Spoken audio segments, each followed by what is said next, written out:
तर संतोष देशमुख हत्या प्रकरणातील फरार आरोपी सुदर्शन घुले आणि सुधीर सांगळे या दोघांची नेकनूर पोलीस स्टेशनमध्ये सध्या चौकशी सुरू होती आणि ती संपली आहे। सुदर्शन घुले आणि सुधीर सांगळे यांना केस न्यायालयामध्ये हजर केले जाणार आहे। सुदर्शन घुले आणि सुदर्शन सांगळे दोघांना केसकडे हलवण्यात आल्याची माहिती देखील समोर येते।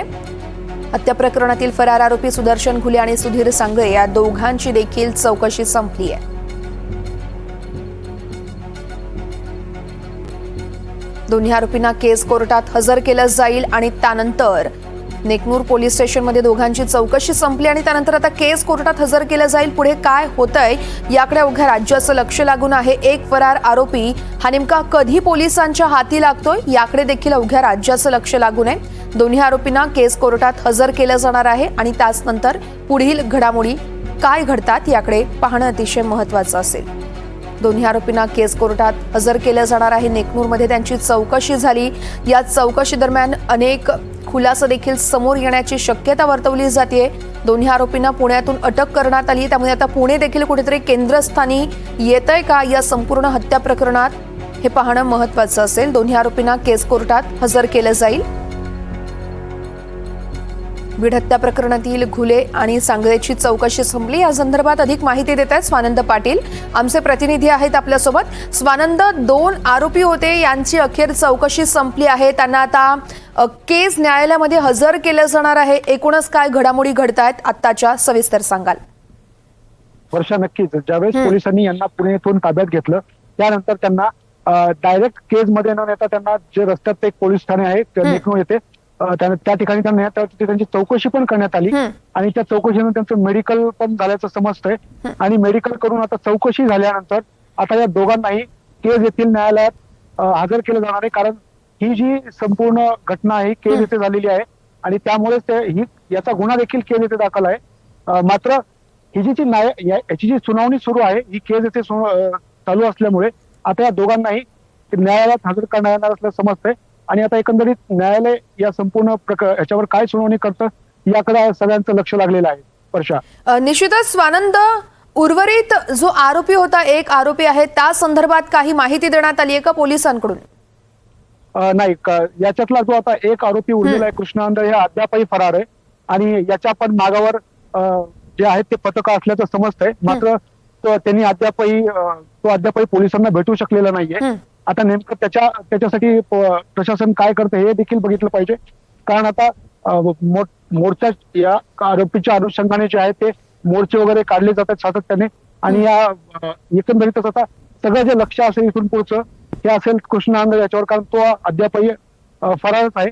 आणि काल जे डॉक्टर वायबस यांनी माहिती दिली होती त्या माहितीच्या आधारेच हे दोन आरोपी पुण्यातून अटक करण्यात आले होते आणि आता कृष्णा आंधळे हे नेमका कुठे हे देखील पाहिलं जात आहे। वर्षा, निश्चितच स्वानंद, तुम्ही आता सांगितलं सुदर्शन घुले सह आरोपी सुधीर सांगळेला देखील अटक करण्यात आली। अर्थातच काल ज्या डॉक्टरांची चौकशी झाली त्यांच्या तपासातच हे दोघे नेमके कुठे होते हे समोर आले। जो एक आरोपी आहे अजूनही फरार, त्याच्या संदर्भात त्या डॉक्टरकडून काही खुलासा करण्यात आलाय का? हे जे तिन्ही आरोपी होते यांना पळून जाण्यास मदत केल्याचा संशय डॉक्टरांवरती आहे आणि त्याच अनुषंगाने रात्रभर त्या डॉक्टरांची चौकशी करण्यात आली आणि त्यांनी दिलेल्या माहितीच्या आधारेच हे पथक पुण्यात गेलं होतं आणि त्यांनी या दोघांना अटक केली आहे। मात्र अद्यापही जे कृष्णा आंधळे आहे फरारच आहे आणि आता त्याचा तपास पोलीस करत आहे आणि ते नेमकं कधी समोर येईल आता हे आपण बघितलं पाहिजे।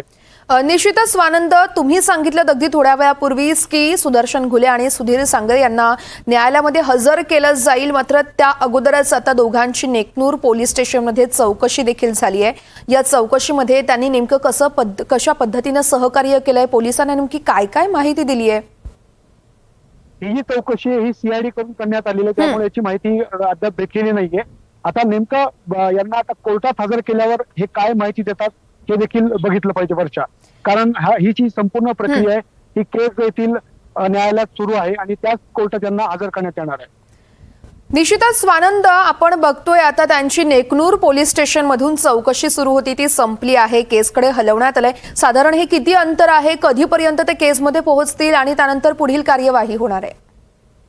केस ते नेकनूर साधारण 45 ते 50 किलोमीटरचं अंतर आहे आणि साधारण ते 50 ते 60 मिनिटात केस येथे पोहोचतील आणि त्यानंतर ही संपूर्ण प्रक्रिया सुरू होणार आहे. निश्चितच. त्यामुळे आता आणखी काय काय खुलासे होत आहेत तर स्वानंद या संदर्भात पाहणं अतिशय महत्त्वाचं आहे. खरं तर एकीकडे परभणीमध्ये मोर्चा सुरू आहे, दुसरीकडे आरोपींना केस कोर्टात नेलं देखील जात आहे आणि तुम्ही बीडमध्ये आहात, बीडमधले सगळे अपडेट पोहोचवत आहात. या सगळ्या घडामोडी पाहता सध्या बीडमध्ये वातावरण कसं आहे, काय म्हणतायत बीडवासीय? नाही, ह्याच्या या संपूर्ण घटनेच्या पार्श्वभूमीवर गेलं जर आपण बघितलं तर हळहळ सर्वत्र व्यक्त केली जात होती आणि एक दुसरीकडे संताप देखील होता की या प्रकरणाचे 3 आरोपी 26 दिवसानंतरही फरार आहेत. मात्र आज हे 2 आरोपी पकडल्यावर काही प्रमाणात देखील आता लोकांनी याबाबत हे व्यक्त केलेलं आहे आणि आता एकंदरीत जो उरलेला आरोपी आहे हा कधी पकडला जातो याकडे सर्वांचं लक्ष लागलेलं आहे. निश्चितच स्वानंद. त्यामुळे बीडमध्ये ज्या घडामोडी घडतात या संदर्भातले सगळे अपडेट आम्ही तुमच्याकडून जाणून घेत राहणार आहोत. सगळे अपडेट्स तुम्ही नक्की आमच्यापर्यंत पोहोचवा. तुर्तास धन्यवाद दिलेल्या माहितीसाठी.